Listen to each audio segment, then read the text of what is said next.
Estamos na segunda semana do Alimento Diário. Amém. E o nosso tema é fazer a vontade de Deus e realizar a sua obra. Eu acho que todos nós somos cheios de vontade, né? Sim. Cada um tem uma vontade, cada um tem um desejo, cada um quer, até nas suas orações, que Deus faça a sua vontade, que Deus cumpra o seu desejo, o desejo que você tem no seu coração. Mas será que nós estamos fazendo a vontade de Deus? Sim. Será que no nosso coração nós estamos sendo egoístas a ponto de pensar somente na nossa vontade? Ou nós estamos pensando na vontade do Pai? Então, os versículos sugeridos pelo Alimento Diário foram os versículos de João, capítulo 4, do versículo 27 ao 45. Isso é uma continuidade da palavra da semana passada, que estava falando sobre a mulher samaritana no poço de Jacó. Se nós observarmos bem, João 4, de 27 a 30, ele retrata o que aconteceu após o Senhor encontrar a mulher no poço. O que a mulher fez? Depois de ter contato com o Senhor, depois de ter conversado alguns minutos com o Senhor, ela saiu correndo, ela deixou o seu cântaro e saiu correndo para a cidade. Sim. E foi avisar os homens. Sim. Avisar todos naquela cidade. Sim. Que ela encontrou alguém. Sim. Ela encontrou um homem lá no poço que estava falando sobre a sua vida sem mesmo conhecê-la.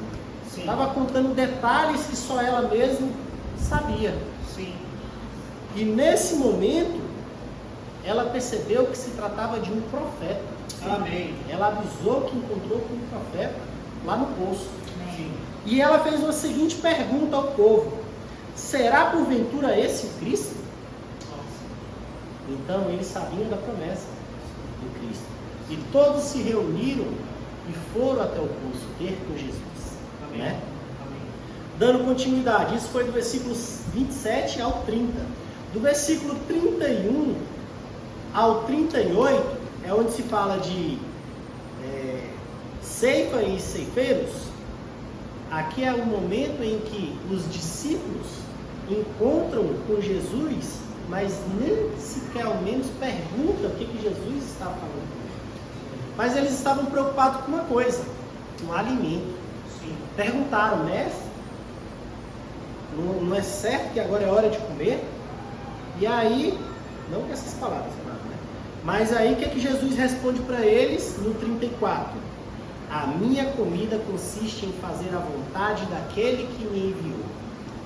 Então, esse versículo ele é bem claro e ele tem muita ênfase para o nosso título, né? Que é fazer a vontade de Deus. Quem foi que enviou Jesus? Deus, Amém. Pai Celestial. Amém. Então, a minha comida consiste em fazer a vontade daquele que me enviou e realizar a sua obra. Quando se fala de comida, irmãos, eu acho que todos já sentiram alguma, quando está com fome, o seu paladar, ele pede algo específico. Tem uns que gostam de camarão, né? Tem outros que preferem um bolo, tem outros que preferem ir para uma pizzaria, né? Ir para um açaí.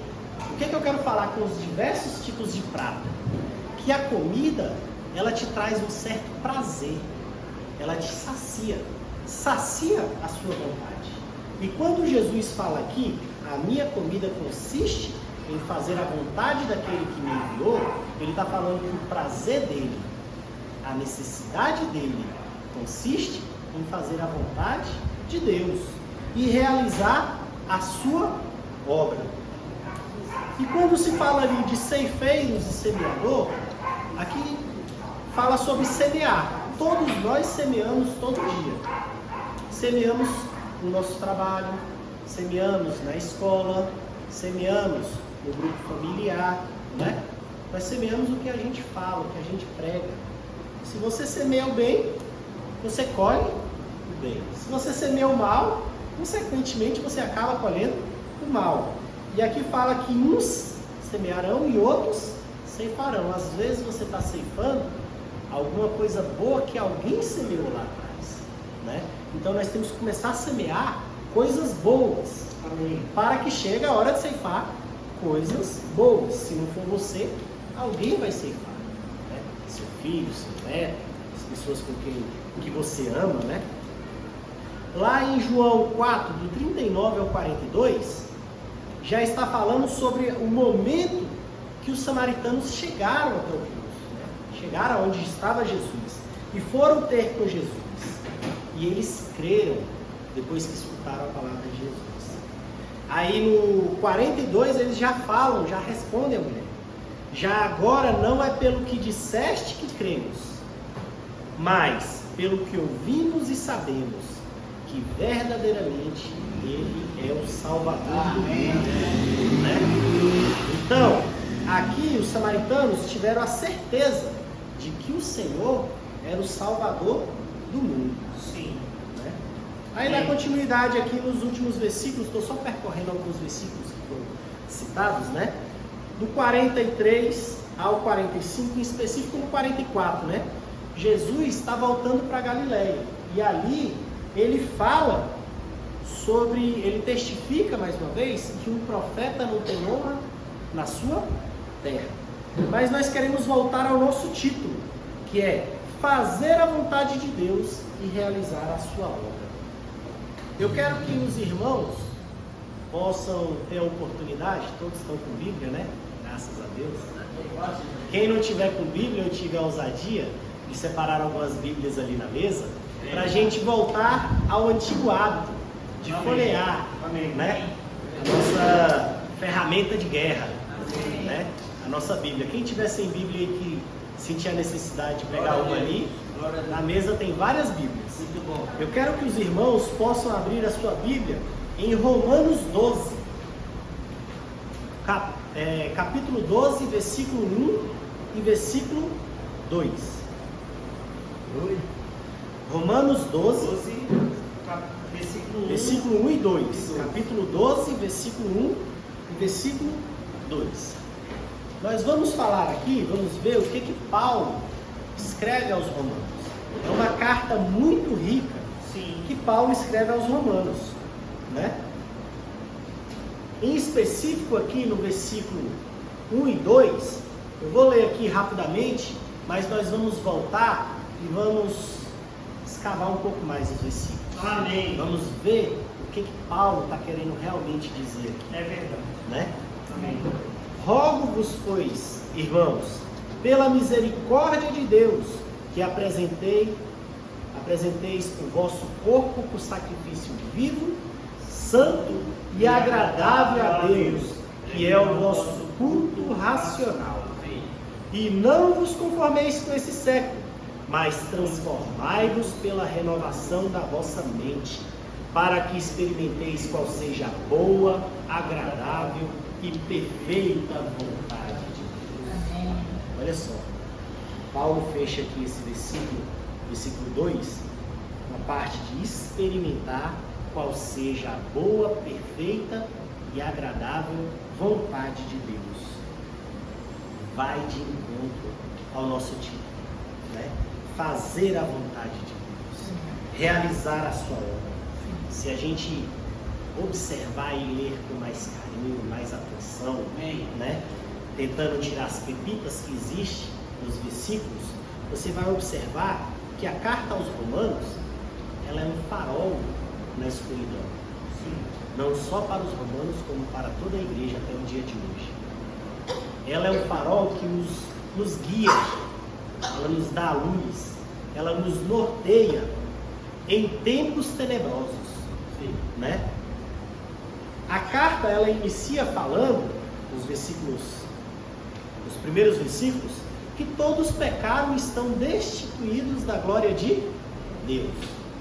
Independente, seja gentil, seja grego, seja o que quer, quem for, todos pecaram e estão destituídos da glória de Deus. Ela vem falar também sobre redenção e glorificação, né? Já no capítulo 7, ela fala um pouco sobre os conflitos, mesmo depois da redenção.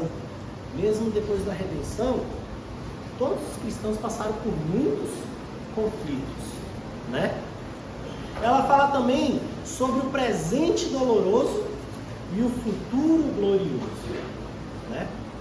Isso até o versículo 11, ou capítulo 11. Já no capítulo 12, ela está falando sobre relacionamento. Um relacionamento em específico com Deus. Sobre o nosso relacionamento com Deus. Se você continuar lendo ainda no capítulo 12, nós vamos aprofundar um pouco mais no versículo 1 e versículo 2, mas se você continuar nos outros versículos, você vai ver sobre um relacionamento pessoal, um relacionamento com você mesmo. Depois você vai ver um relacionamento com seu irmão. E depois você vai ver também um relacionamento até com o seu inimigo. Como você deve se relacionar. Como você deve se portar em relação às autoridades do país. Entendeu? Então, é um capítulo muito rico. Mas vamos tentar escavar um pouco mais o versículo 1 e o versículo 2. O que Paulo está falando aqui? Rogo-vos. O versículo 1 começa com rogo-vos. Paulo está fazendo aqui uma solicitação com a palavra rogo-vos. Ele está fazendo um pedido humilde, ele está fazendo uma súplica, mas ao mesmo momento uma ordem. Ele está te pedindo e está te ordenando ao mesmo tempo. Todos nós que somos cristãos. Sim. Então, rogo-vos, pois. O pois é uma conjunção explicativa que está ligando o que Deus fez por nós e o que Deus quer que nós façamos. Qual é a vontade de Deus? Entenderam? Nessa parte aqui, rogo-vos, pois, irmãos, pela misericórdia de Deus. Paulo está lembrando aqui o quanto Deus é misericordioso. É verdade. Se hoje nós estamos aqui, é pela misericórdia de Deus. Deus te alcançou. Deus me alcançou. Foi a misericórdia de Deus que nos alcançou. Amém. Né? Amém. Porque antes nós estávamos perdidos, mas Deus nos encontrou. Amém. Antes estávamos sujos, Sim. mas Deus nos limpou. Amém. Antes éramos escravos, mas Deus nos libertou. Amém. Antes éramos condenados, mas Deus nos justificou. Amém. Antes estávamos mortos, mas Deus nos trouxe a vida. Amém. Isso pela sua misericórdia. Amém. Ó Senhor Jesus. Aleluia. Se não fosse a misericórdia de Deus, nós ainda Glória a estávamos Deus. afundados nos nossos pecados, né? Nós ainda estávamos amarrados aos nossos vícios Amém. e mazelas. Mas a misericórdia de Deus é tanta que ela nos trouxe aqui. Ó Senhor Jesus. Dando continuidade. Que apresentei, ainda no versículo 1, que apresenteis o vosso corpo por sacrifício vivo, né? Olha o que Paulo fala aqui. Rogo-vos, pois, ele pede, mas ele também te ordena, e ele te lembra o que Deus fez por você e que Deus quer algo de você. Aleluia. Né? Amém. E ele ainda te lembra das misericórdias. Amém. E aqui é o pedido, né? O pedido e a ordem, né? Que apresenteis o vosso corpo por sacrifício vivo. O que é você apresentar o seu corpo por sacrifício vivo? No Antigo Testamento, quando você levava um sacrifício, você levava um cordeiro, né? Puro, para sacrifício, para a redenção dos seus pecados. Aquele cordeiro era sacrificado, ia ser morto para redimir os seus pecados. No Novo Testamento, eis o Cordeiro de Deus. Ele era puro, sem pecado. Ele foi morto pelos nossos pecados. Amém. E agora, o sacrifício é um sacrifício vivo. É o nosso corpo que é apresentado em sacrifício vivo. Amém. É você se sacrificar, Amém. né? Amém. Sacrificar o vosso corpo para fazer a vontade de Deus. Mas esse sacrifício, ele não é um sacrifício qualquer, é um sacrifício santo e agradável. Será que o nosso sacrifício, ele é santo? Será que nós estamos nos sacrificando o suficiente? Tem gente que tem dificuldade, né? Tem gente que quer que todos se sacrifiquem por ele, mas ele não se sacrifica, principalmente quando se trata das coisas do Senhor, né? A gente encontra tanto obstáculo para sacrificar um pouco do nosso tempo no Senhor. Você coloca tantas coisas à frente, né? Quando é para servir o Senhor, tem tantas coisas mais importantes. Mas quando é para o Senhor te atender, tem que ser no seu tempo, na sua hora, né? Então, o vosso sacrifício, ele tem que ser o quê? Santo e agradável. O que é um sacrifício santo? É um sacrifício santificado. Você tem que se santificar. Santificar é o quê? É você começar a se apartar das coisas erradas, das coisas impróprias, das coisas impuras, né? É você não ver o que não se deve ver. É você não ouvir o que não se deve ouvir. É você não fazer o que não se deve fazer. É você não ir para onde não se deve ir. Muitas vezes nós nos pegamos nessa situação. A gente está vendo coisas que não deveria estar vendo. E isso acaba nos tirando da santificação. A gente acaba ouvindo e se intrometendo em coisas que não nos cabem mais, em coisas passadas, né? A gente acaba querendo ir para lugares que não deveríamos ir, né? Então, de pouco em pouco, você vai se santificando, você deixando de fazer o que você não deveria fazer. E aí, dando continuidade à leitura do versículo, que é o vosso culto racional.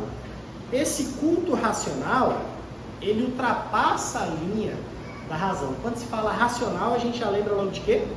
Razão. Ele consiste em quê?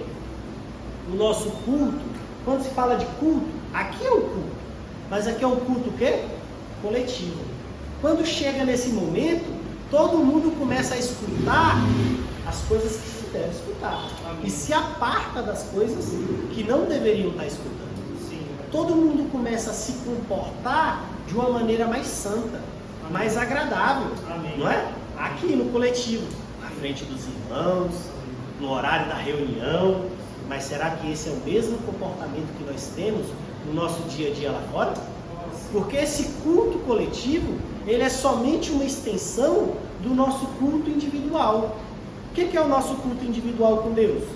É o nosso momento, nosso culto familiar, é o nosso viver, a nossa expressão no momento familiar, no momento no âmbito profissional, no âmbito comercial, no escolar, no seu momento de lazer. Será que o seu culto individual naquele momento você está sendo uma pessoa que está procurando a santificação? Ou no seu momento individual, quando você não está mais no momento do culto coletivo, você começa a fazer tudo o que você quer, todas as suas vontades. Você esquece de purificar o seu coração, as suas vistas, o seu ouvido, né?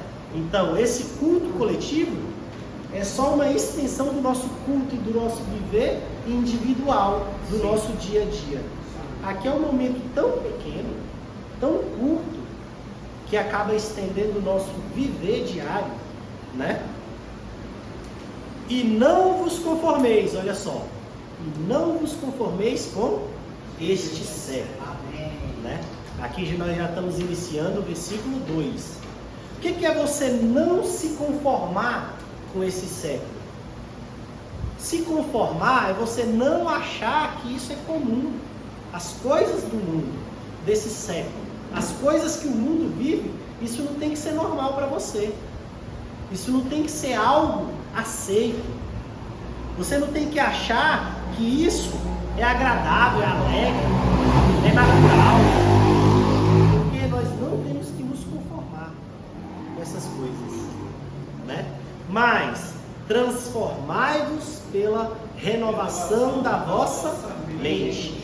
Transformar, a palavra raiz vem de forma, né? Se a gente observar no português, forma é uma palavra só, mas no grego existem duas palavras que representam forma.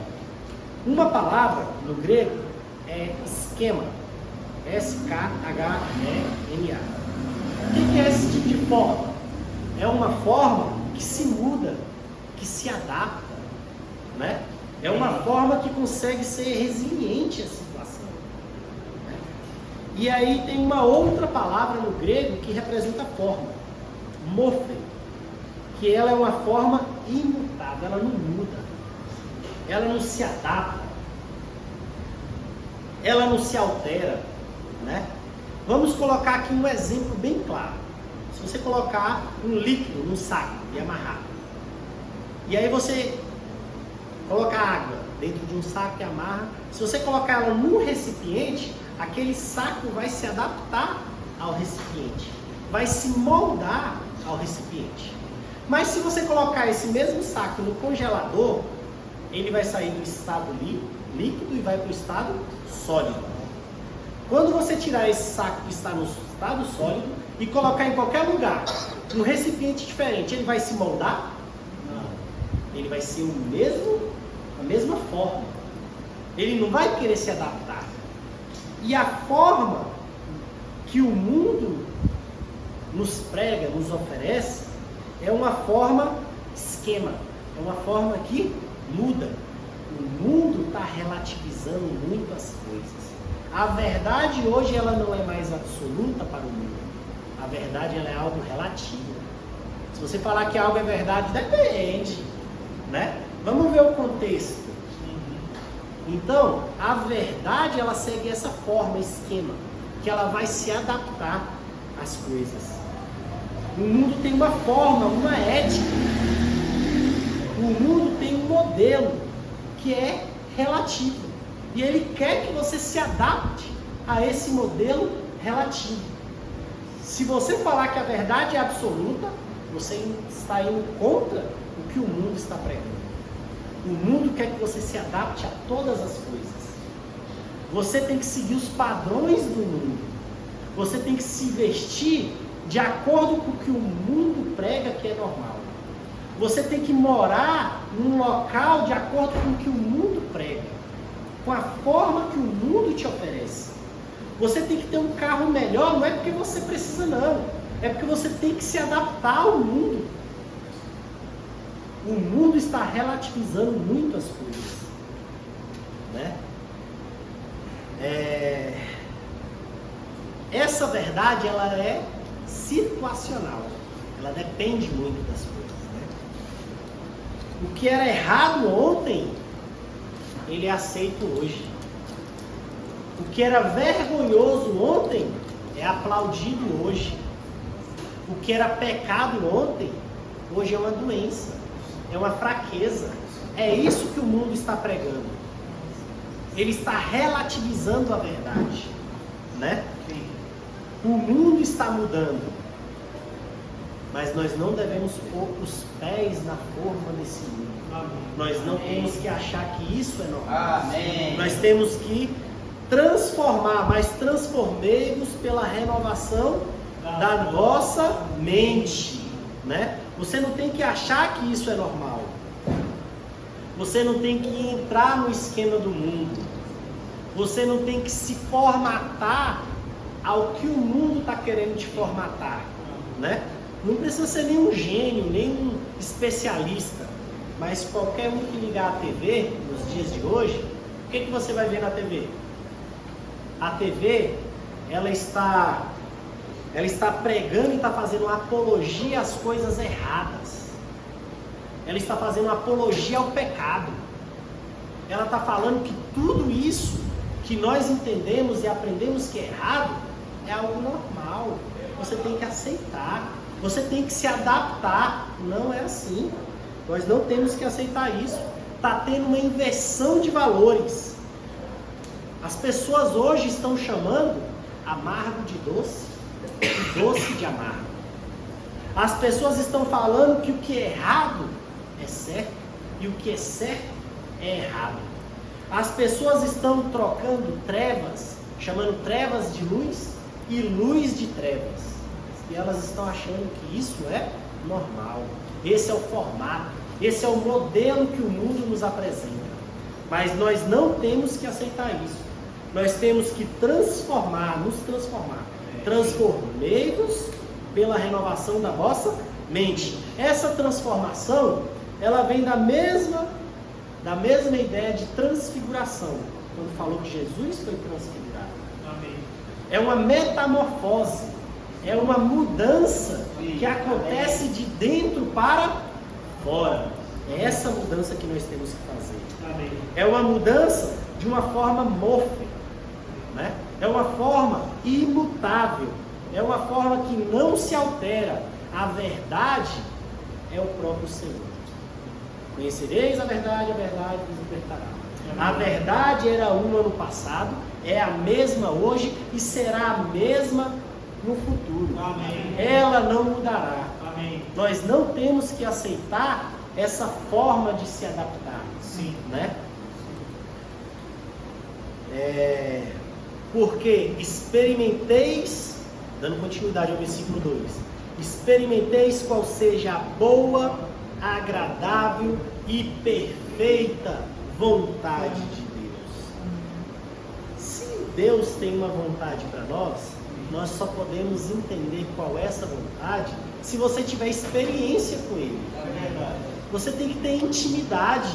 Você tem que se aproximar de Deus para você saber o que Deus quer para você. Aleluia. Não é você ficar esperando que alguém vai descer e contar: eu quero isso de você. Não, você tem que ter intimidade com Deus para saber o que Deus quer de você, para você poder fazer a vontade de Deus na sua vida, né? A vontade de Deus é algo místico, é algo que não tem como você explicar. Você só vai conseguir entender se você estiver próximo. Quanto mais próximo de Deus você estiver, mais você vai entender qual é a vontade dele. Quanto mais distante de Deus você estiver, menos você vai entender qual é a vontade dele. Experiência com Deus. Eu vi um comentário muito interessante que falou sobre todo ser humano tem dois medos. Se você parar para observar, todos nós temos dois medos. Quais são esses dois medos? Um medo é de você perder o que você tem. O outro medo é de você não alcançar o que você planeja. Todos nós temos dois medos. Se você parar para observar, isto é verdade, né? Todo mundo tem medo de perder o que tem. A maioria, né? Mas outros têm medo de não alcançar o que planeja. Todo mundo sonha, planeja algo e tem medo de não alcançar. Mas tem uma coisa: o medo e a fé não cabem no mesmo recipiente. Se você tiver medo, como é que você vai exercitar a fé? Você tem que substituir o medo pela fé, para você começar a ter essas experiências com o Senhor. Amém. Ó Senhor Jesus. Amém. Tem mais alguns versículos aqui que vão tratar da vontade de Deus. Se os irmãos puderem abrir aí em Filipenses 2, uma leitura rápida aqui, vai do 12 ao 15. No 13 nós vamos observar um pouco mais sobre a vontade. Assim, pois, amados meus, como sempre obedecestes, não só a minha presença, porém muito mais agora, na minha ausência, desenvolvei a vossa salvação com temor e tremor, porque Deus é quem efetua em vós tanto o que quer como o realizar, segundo a sua boa vontade.